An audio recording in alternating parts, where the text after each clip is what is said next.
Hello everyone, and welcome back to more The Minish Cap. And in this episode, we will be going to... Oh god, Eslo's talking again. What? This floor is made out of ice. Be careful not to fall and freeze your backside to the floor, Link.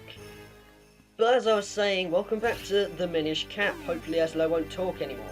In this episode, we're basically going to be going through the Temple of Droplets, my favourite temple in the game. Because honestly, in other Zelda games, you know when you come up to a temple that has ice and all that? I really do not mind the Temple of Droplets, because it has some fun, challenging puzzles, and it's definitely the hardest dungeon by far in the game. Because, honestly, the last temple and the one after this are quite easy if you ask me. But even so, that doesn't mean they're bad, but I just like this one overall, and I'm not going to give spoilers as to why. There'll be this new mechanic in this dungeon where we will push these switches and light will come through it. And Eslo's going to speak again. Hey, the sunlight's shining through. Ah, it's so nice and warm. I can feel myself starting to frost again. So pretty much of that, the sunlight will be going through and we have to drop down in order to go down to the next area. And just like before, there's going to be real life physics. It looks like something is frozen inside this block of ice. Link, why don't you take a look? So while I was saying there's going to be real physics, it's simply, we've got to push this ice block, if I can get the ice physics right, and melt it. So again, it's kind of rare seeing real life physics in a Zelda game, and that's another reason why I like this dungeon. It has a lot of real life physics, making it feel realistic. And I'm not saying graphical wise, I'm on about gameplay and all that, because that's all that matters. But with the key, we are now able to open the door and access the new area, obviously. And basically take out these blue bulldozers. Although you don't really have to, but you know, I like to just in case they bring rupees or king stones, mysterious shells and all that. Now this room here is quite infamous for a Zelda game. A lot of people who played Minish Cap may know this experience because this room is quite challenging first time around. But pretty much all you got to do is push these ice blocks and try to get the boss key into the light. It's really not that hard though if you've played the game a couple of times like me, and I'll show you how to do it. So pretty much, you know the bottom one, you just want to push it all the way to the furthest rock, and then push the boss key up, to the left, down, then across. If you do it any other way, I don't know if you'll make it, but this is the way I choose. Because there may be alternative solutions to trying to get the boss key, but this is the one that I've always done. And look at that, we've already got the big key. So this dungeon must be pretty short, and oh, I've got to do one thing. When you get the boss key, you want to make sure that you push this switch off, so that way it closes the sunlight, and therefore you'll be able to walk across the platform. So as you can see there, we are now able to walk across it. I'm being very condescending again in this episode. This is now becoming a catchphrase. It seems everything that I say becomes a catchphrase. I don't know, it's just weird. But I'm just playing this game for fun. I mean, that's what LPs are after all. With the boss key, how about we face the boss? Because this is going to be a very short dungeon. Oh, what have we here? Hey! Well done, Link. This looks to be the elemental, right? But what will we do? We can't even touch it while it's trapped in that ice. We'll need to melt it off somehow. So this gives us a clue as to what dungeon item we're going to get later in the game. Something that melts ice. But I'll give that, you know, I don't really want to give away spoilers, so I'll explain about that later. Although for now, you'll see that there's this frozen Octorok. And basically, it's in our way, because the boss is actually in this room, but we can't quite go through it. And this area here is blocked off by ice, where we'll need the dungeon item in order to go through it. And one thing you want to do is this, you don't have to, because luckily this is optional, just go through here, open the chest, and you'll find the map. And I'm not really going to go over it, because you know it's a map, it basically just shows you where it is and all that. And that's it in a nutshell, basically. And this is another thing that I like. This is where you want to learn that you can dive, because you've got to dive underneath the spikes in order to get through it and all that. And another thing that I do like in this dungeon is the music. The music in here is very easy to remember, and it's just so atmospheric. It makes me think about water droplets and being inside an icy cave. So in other words, it just suits it very well, if you ask me. There are other ones that I like though, like Cloud Tops and Batty's Wrath, which are my two top favourite songs in the game. But, you know, I still like Temple of Droplets' theme to it, the atmosphere. I think they've done a very, very good job with the soundtrack in this game. Definitely. It's just a shame that it's underappreciated. Although for now, with that pushed out of the way, what we want to do is... I wasn't supposed to do that, but simply we've got to be a daredevil and fall down the waterfall. Seriously, Link is quite courageous in this game, I tell ya. And we are coming up to probably the most creative puzzle in the game I have ever seen. There will be this sign over here which will say this: the way forward is hidden in the bottom of the pot. And this gives us a clue basically. Because if we go all the way to the right and continue going, there'll be like this pointless thing here which you may think it is. And there'll be this bit, but we can't quite go up there because we need something to get up there obviously. Which is the lily pad. And you know where it said something about the bottom of a pot? This looks like it's sort of in the shape of a pot. And if it says the bottom, how about we dive down and acquire the small key? I really found that puzzle creative. And honestly, I spent a couple of minutes or so trying to find it out. So they definitely done a good job with how challenging the puzzles are. I know some of you may not like challenging puzzles like pushing ice blocks and all that. But I for one do, because it makes the game challenging, and I kind of miss that in games, honestly. I just miss it where, you know, you spend hours on this section trying to find out what to do. Whereas the modern Zelda games, it's common knowledge basically. You just muck around and then you suddenly find it. It also doesn't help that in games like Skyward Sword, what's her name? Fee the Fairy would tell you what to do, so that kind of ruined the experience of being, you know, a pro at Zelda games and all that. Now, I'm not saying Skyward Sword's a bad game, it's definitely a really, really good Zelda game. Definitely made 2011 a great year for gaming. But, you know, I just miss the whole challenging side of games and Zelda games and all that. I mean, you saw what it was like in my Zelda NES playthrough. Pretty much you were given no hints at all. There was no ally with you, there was no map, there was no guide, you just had to experience it yourself. And while that was annoying, it was challenging and I liked it. However, I like Minish Cap a lot because, you know, it's challenging, it has a balance basically.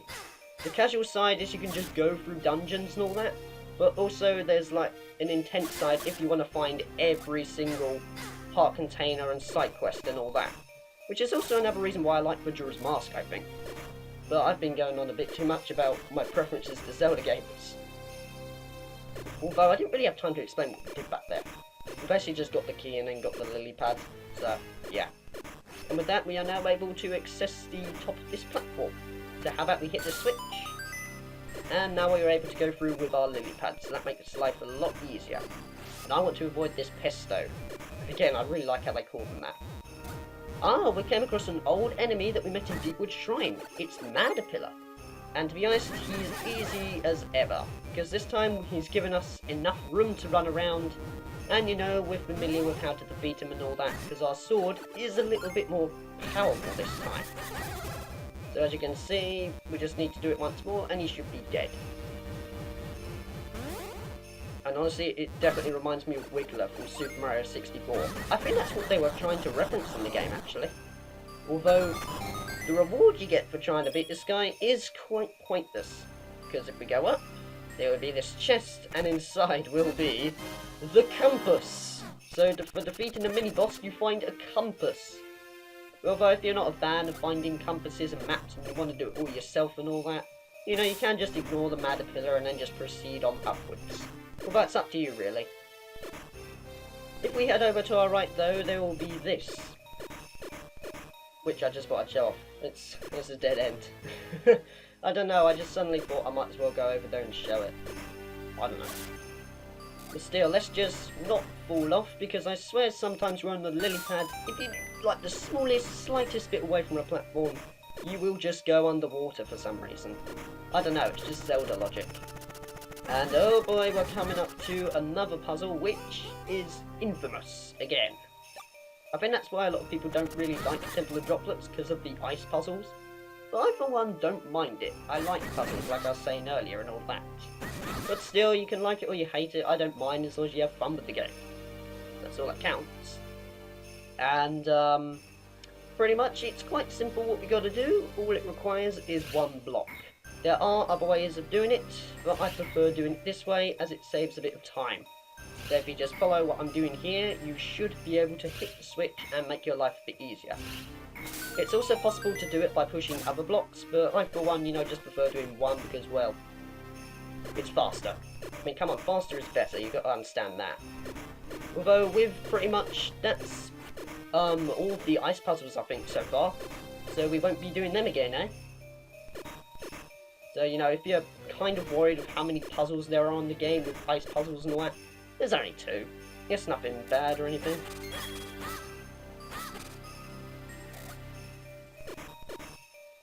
These fly enemies here are quite annoying, because they're really weird how they work. If you get hit by one of them coconut things, or whatever they are, you'll get hurt and turn brown. And you want to wait for them to descend down to try to grab you. If they do, actually. I don't know if they will, but they were supposed to come down and then try to grab me. Yeah, like that. And if they grab you, they will pick you up and just take out like 3 of your hearts. So it damages you a lot. And you want to make sure that, you move out of the way when they try to grab you, or else, you'll get damaged and all that. Although you can have your own ways of defeating them, I don't mind. Great. I have 999 rupees, and in the chest there lies 50 rupees. Well, that's a waste. Looks like I'll have to spend my rupees at some point or something. Oh, goodness me, it's dark. Link, where are you? Are you still there under me? It's so dark I can't see my beak in front of my face. Watch your step. I don't want you to trip over anything. So we want to be really cautious on this area, and try to make it without dying. Another thing, they'll put in dark rooms in the game for you to walk around and all that. Although it's back to light now, so it makes it a bit easier this time. And we're almost coming up to the next dungeon item, actually, which is quite useful. Honestly, I really like this item because it's clever what you can do with it and all that. I know it's been in other Zelda games, but I, for one, really like this item, and it's a shame I didn't give it back in stuff like Skyward Sword and all that. Although this room, basically, you just want to take out these scissor beetles, try to kill them, and, just do the same thing before. And I didn't do what I did last time, where we got the flippers, where I managed to somehow hit the 2 of them together, and just kill them all with a couple of hits. It was very strange how it worked, but it was handy, I guess, or something. This requires duplicating ourselves, because there'll be this bigger switch. And let's see what happens when we push it.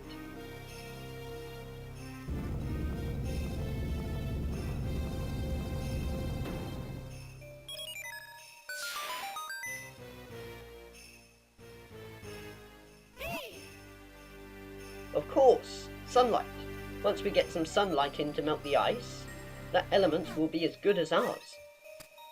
And as you can see, if we go over to the other side, there will be another one, so we need to find some way to get up there. And because of this being melted by sunlight, we are never able to access this area.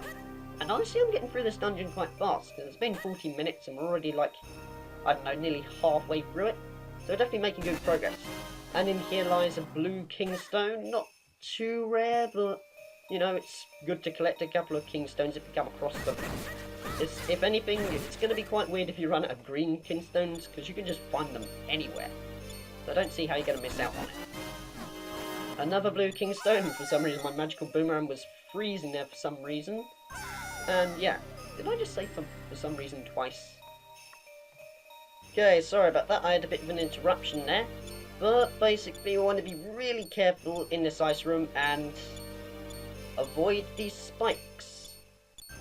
This may be a bit puzzling for some of you, but all you got to do really is just wait for a clear entrance and then come all the way out. And there's also these pots, but I for one like to do this. You could go the other way and do it, but if you choose to use your cane of Paki and then afterwards use your boomerang, you'll be able to grab them like this instead. And that one always seems to have a green kingstone, so you can always go there if you're low on green kingstones or something.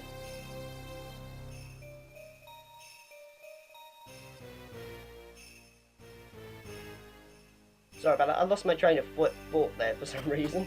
So how about we go downstairs and see what's there. There'll be a couple of pots containing 1 rupee. Great, that's useful. And we just want to go all the way down and activate the sunlight. And again, they're going to change it a bit here with the puzzling, because you want to push this, and something will open up that the sunlight won't go through. And you saw there that there was a switch up there, but you know the door was open. Although with it shut, we can now activate this switch, which will cause the sunlight to go through. Then with that, basically all we want to do is go all the way back down, and then pull the switch again. So again, you know, quite a clever puzzle.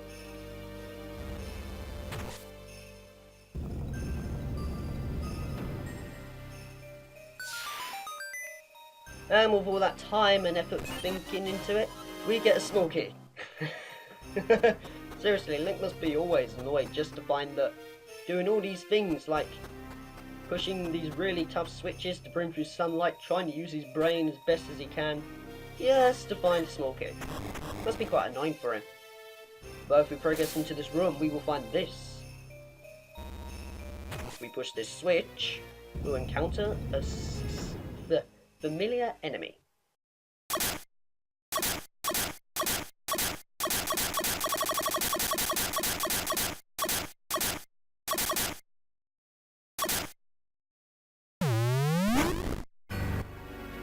Again, it is Big Green Chuchu, but instead it is Big Blue Chuchu. And this time he has electricity going over him, so it makes it a bit more difficult this time. I mean, this is like the 4th dungeon. What do you expect? You've got to expect difficulty by now. Although simple, all you want to do is just roll out of the way and then keep sucking up his legs like before. Although you can't do it when he's using electricity, just to let you know. And I for one like to do this now with the spin attack. If you just use the spin attack and then keep on attacking him, you can get him done quite fast. It doesn't get him done in one go, but you know, it does a bit of progress, I guess. Because if I try sucking him, you will see that we won't be able to do it because he's covered in electricity. So you want to do it when you have a clear chance. So again, he's going to jump out of the way, and you want to keep sucking up his legs. Eventually he'll go back to, you know, using his electricity and all that, but just keep up what you're doing with attacking him when his electricity isn't there, and you should be good. And the thing that's weird actually is this. For a mini-boss, you would have thought that you would have changed these actions a bit. I mean, sure, he's got electricity and all that, but he just does the same actions, because you know before in the 3rd phase, the green Chuchu was just jumping all around and all that. Although it's a little bit harder this time because I can't sack him up one by one with rolling out the way of his jumps. Although, how about we deal the final blow to the blue Chuchu? Oh, damage done, that was brilliant.